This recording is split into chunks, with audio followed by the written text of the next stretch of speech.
જય શ્રી કૃષ્ણ મિત્રો, આજે હું અહીંયા તમારી માટે સેવ ટામેટા વિથ પાપડના શાકની રેસીપી લઈને આવી છું। આ શાક એટલું વધારે સ્વાદિષ્ટ બને છે ને કે તમે સિમ્પલ સેવ ટામેટાનું શાક પણ ભૂલી જશો। ઘરમાં નાના છોકરાઓથી લઈ મોટા બધાને પ્રિય થઈ જાય તેવું શાક છે અને જો મહેમાન આવે ત્યારે બનાવો ને તો 100% એ લોકો તમારા વખાણ પણ કરશે। તો ઝટપટ તૈયાર થઈ જતા આ સેવ ટામેટા વિથ પાપડના શાકની રેસીપી શરૂ કરું એ પહેલાં તમને લોકોને રિક્વેસ્ટ કરીશ, વિડીયો પસંદ આવે તો વિડીયોને એક લાઇક ચોક્કસથી આપજો। વિડીયો આખો જોયા પછી તમારા ફ્રેન્ડ્સ અને ફેમિલી મેમ્બર્સ સાથે શેર કરજો। આવા બીજા નવા વિડીયોઝ જોવા માટે ચેનલને સબસ્ક્રાઈબ કરી બાજુમાં આપેલું બેલ આઇકન પ્રેસ કરી ઓલ નોટિફિકેશન પ્રેસ કરજો। તો સૌપ્રથમ અહીંયા મેં 5 ટામેટાં લીધા છે અને 1 કેપ્સિકમ લીધું છે।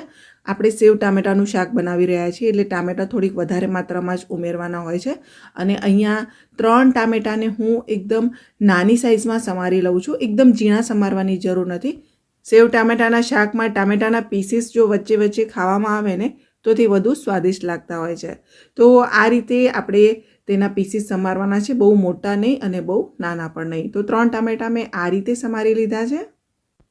આને આપણે એક સાઈડ પર મૂકી દઈએ અને જે 2 મોટા ટામેટાં છે એને આપણે થોડાક રફલી મોટી સાઇઝમાં ચોપ કરીશું કારણ કે આને આપણે મિક્સરમાં બ્લેન્ડ કરવાના છે। ફ્રેન્ડ્સ, આ સેવ ટામેટાને લગતો એક પ્રશ્ન પૂછીશ કે તમે લોકો સેવ ટામેટાનું શાક કઈ રીતે બનાવો છો? તમારી રીત મને કોમેન્ટ સેક્શનમાં લખીને જણાવજો। મને અલગ અલગ રેસીપી શીખવાનો ઘણો શોખ છે એટલા માટે હું નેક્સ્ટ વિડીયો તમારી રેસીપી જોઈને બનાવીને પણ વિડીયો અપલોડ કરી શકું છું। એટલે મને જેની રેસીપી વધુ પસંદ આવશે ને એની રેસીપી હું પોસ્ટ કરીશ। અહીંયા અડધું કેપ્સિકમ પણ મેં આ રીતે સમારી લીધું છે અને તમે જોઈ શકો છો કે થોડાક મોટી સાઇઝના ટામેટાં, થોડાક નાની સાઇઝના સમારેલા ટામેટાં અને કેપ્સિકમ મેં સમારી લીધા છે।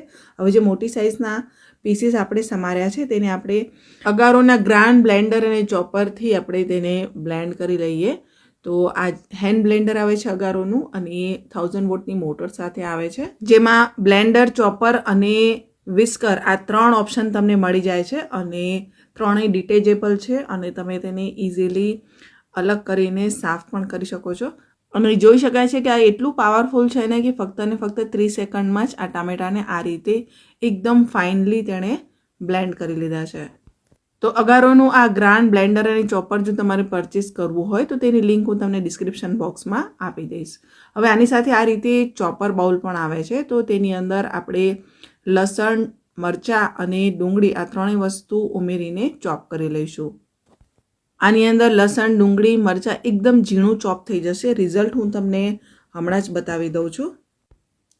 તો અહીંયા ચોપરની ઉપર પણ આપણે આ મશીનને આ રીતે અટેચ કરી શકીએ છીએ અને પછી ઓન કરીશું એટલે એકદમ સરસ તે ફટાફટ ચોપ થઈ જશે।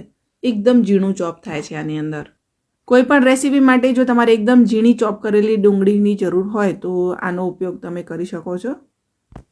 અહીંયા જોઈ શકાય છે કે કેટલું ઝીણું ચોપ થયું છે, એકદમ ઝીણું।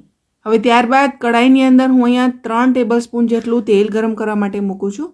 તેલ ગરમ થાય એટલે આપણે તેની અંદર પાપડના પીસીસને ફ્રાય કરવાના છે। તો મેં અહીંયા 3 પાપડ લીધા હતા મીડિયમ સાઇઝના અને તેને આ રીતે સ્ક્વેર પીસીસમાં કટ કરી લીધા છે અને આ રીતે ફ્રાય થઈ જાય એટલે આપણે તેને એક પ્લેટમાં કાઢી લઈશું। ફ્રેન્ડ્સ, લાસ્ટ મેં આ 2 વિડીયો પોસ્ટ કર્યા છે અને આ બંને વિડીયો તમે લોકોએ ખૂબ જ પસંદ કર્યા છે અને ખૂબ જ સારી સારી કોમેન્ટ્સ પણ લખી છે। તે બદલ તમારા બધાનો ખૂબ ખૂબ આભાર। અહીંયા બેસ્ટ કોમેન્ટનું લિસ્ટ મેં આપેલું છે। જો તમારે પણ તમારી કોમેન્ટને નેક્સ્ટ વિડીયોમાં પિક કરાવી હોય તો બેસ્ટ કમેન્ટ આ વિડીયોની નીચે મને લખીને જણાવજો। હવે ત્યારબાદ જે તેલ વધ્યું છે તેની અંદર આપણે અડધી ચમચી જેટલું જીરું ઉમેરીશું અને જે આપણે લસણ, ડુંગળી અને મરચાં એકદમ ચોપ કરીને રાખ્યા હતા તે ઉમેરીશું। ધીમા તાપે આપણે તેને સાંતળવાનું છે। ડુંગળીનો કલર થોડોક બદલાય ત્યાં સુધી આપણે તેને સાંતળી લઈએ।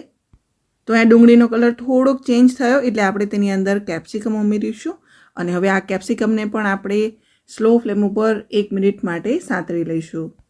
ફ્રેન્ડ્સ, આ વિડીયો તમે ક્યાંથી જોઈ રહ્યા છો? તમારા ગામનું નામ, તમારું નામ કોમેન્ટ સેક્શનમાં લખજો એટલે મને ખબર પડી કે મારા વ્યુઅર્સ કોણ છે અને ક્યાંથી મારી ચેનલને જોતા રહે છે।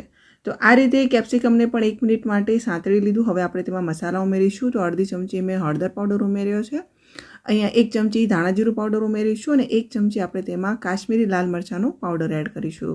તીખાશ માટે મેં પહેલાં 2 લીલા મરચાં ઉમેરી લીધા હતા અને કલર સારો આવે એટલા માટે મેં અહીંયા કાશ્મીરી લાલ મરચાંનો ઉપયોગ કર્યો છે। જો તમને થોડુંક વધારે સ્પાઇસી પસંદ હોય તો તમે જે તીખું લાલ મરચું આવે તે પણ ઉમેરી શકો છો. ત્યારબાદ મેં અહીંયા ચોપ કરેલા ટામેટાં ઉમેરી લીધા છે. તેને આપણે આ રીતે મિક્સ કરી લઈએ અને ત્યારબાદ આપણે જે ટામેટાને બ્લેન્ડ કર્યા હતા એ ટામેટાની પ્યોરી પણ આપણે તેની અંદર ઉમેરી લઈશું. હવે આ બધું જ આપણે બરાબર મિક્સ કરી લઈએ અને સ્વાદ પ્રમાણે આપણે તેમાં મીઠું ઉમેરીશું. તેને પણ આપણે મિક્સ કરી લઈએ. ગેસની ફ્લેમને સ્લો ટુ મીડિયમ ઉપર રાખીશું. ટામેટા એકદમ સરસ ચડી જાય અને તેમાંથી તેલ છૂટું પડવા લાગે ત્યાં સુધી આપણે તેને ઢાંકીને થવા દઈએ.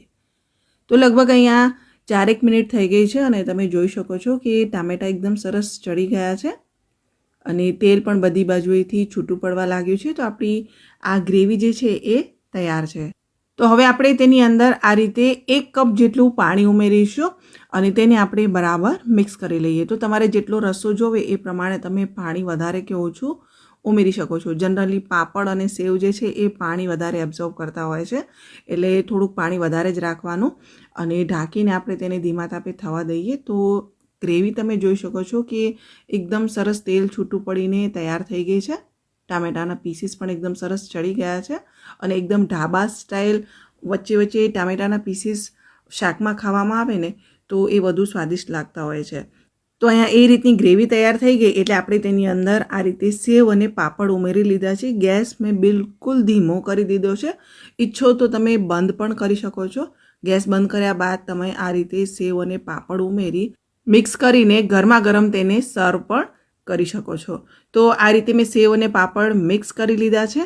ગેસ મેં અત્યારે બિલકુલ ધીમા તાપે જ રાખ્યો છે અને ઢાંકીને હું તેને 1 મિનિટ માટે છોડીશ અને 1 મિનિટ બાદ હું તમને અહીંયા બતાવી દઉં કે એકદમ ટેસ્ટી એવું આપણું આ સેવ ટામેટા વિથ પાપડનું શાક તૈયાર છે. લીલા દાણાથી આપણે તેને આ રીતે ગાર્નિશ કરીશું. તો એકદમ ચટપટું ઢાબા સ્ટાઇલ આપણું આ સેવ ટામેટા વિથ પાપડનું શાક તૈયાર છે. ગરમા ગરમ જ આપણે તેને હવે સર્વ કરી લઈએ. એકવાર તમે આ રેસીપી ટ્રાય કરજો અને તમારા અનુભવ મારી સાથે કોમેન્ટ સેક્શનમાં શેર કરજો. 100% તમને ગેરંટી આપું છું કે ઢાબા ઉપર મળતા સેવ ટામેટાના શાકને પણ તમે ભૂલી જશો. તો અહીંયા મેં આ શાકને ઢાબા સ્ટાઇલ સર્વ કરી લીધું છે અને લીલા દાણાથી ગાર્નિશ પણ કર્યું છે.